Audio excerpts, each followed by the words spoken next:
তো হরে কৃষ্ণ বন্ধুরা, তোমার সবাই কেমন রয়েছে? এই যে আজ বানাইলাম বাড়িতে ফুচকা। কিভাবে বানাইলাম তোমরা দেখে নাও ভিডিওটি লাস্ট পর্যন্ত। তো এই যে দেখুন, পুদিনা নিয়েছি, তারপর ধনিয়া নিয়েছি। পুদিনা ধনিয়া দিয়ে সুন্দর করে ধুয়ে ধুয়ে আমরা এখানে পরিষ্কার করে তো মিক্সচারে ব্লেন্ড করে নিব। তাই এই যে এটা জল বানিয়ে নিব আমরা, ফুচকার জলটি। এটার জন্য এখানে আদা দুইটা কেটে দিয়েছি, তারপর কাঁচা লঙ্কা 3-4টা মতো দিয়ে সুন্দর করে মিক্সচারে ব্লেন্ড করে তারপরে যে দেখুন জলটির মধ্যে তেঁতুলের জল দিলাম, লবণ দিলাম, তারপর বিট লবণ দিব। ওইটা বিট লবণ হইলো এটা, যে দেখুন একটু বেশি করে দিব, কারণ জলটি টেঙা টেঙা থাকলে মানে একটু লবণের পরিমাণটি বেশি লাগে। এটা হলো ফুচকার মশলাটি। এখানে ধইনা, গোটা ধইনা, তারপর সব দিয়েছি, তারপর লাল লঙ্কা, তারপর জিরা দিয়েছি, গোটা জিরা সব ভাজাভাজি করে মিক্সিতে ব্লেন্ড করেছিলাম, যে দেখুন। তারপর লেবু একটা চিপে দিয়ে দিলাম, সুন্দর একটা সেন্ট হয়। মিলাই নিব, মিলাই তারপরে এটা সাইড করে রেখে দেব।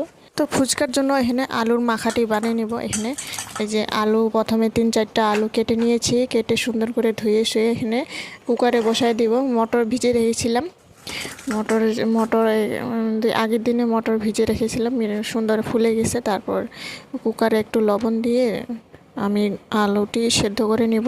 3-4 সিটি দিয়ে এখানে আলুটি আর মটরটি সুন্দর সেদ্ধ হয়ে গেছে। এখানে আমি সুজি আর একটু ময়দা দিয়ে সুন্দর একটা ডো মতন বানিয়ে নিয়েছি। এই যে পুরির জন্য অনেকগুলো হয়েছে, অল্পটুকু বানাইছিলাম, অনেক ছোট ছোট একটা লেচি লেচি করে আমরা এই যে কাপড়ের মধ্যে বেলে সুন্দর করে বেলে তো কাপড়ের উপরে রেখে দিলাম, কারণ কাপড়ের উপরে যদি না রাখি তাহলে নষ্ট হয়ে যায়, মানে অনেক পাতলা পাতলা বস্তুটি এটা। তো সবগুলো বেলে এই যে দেখুন সবগুলো রেডি করে তারপর সবগুলো 2-3টা করে ছেড়ে এই যে দেখুন সুন্দর ফুলে, তারপর এই সবগুলো বানায় রেডি করে নিলাম।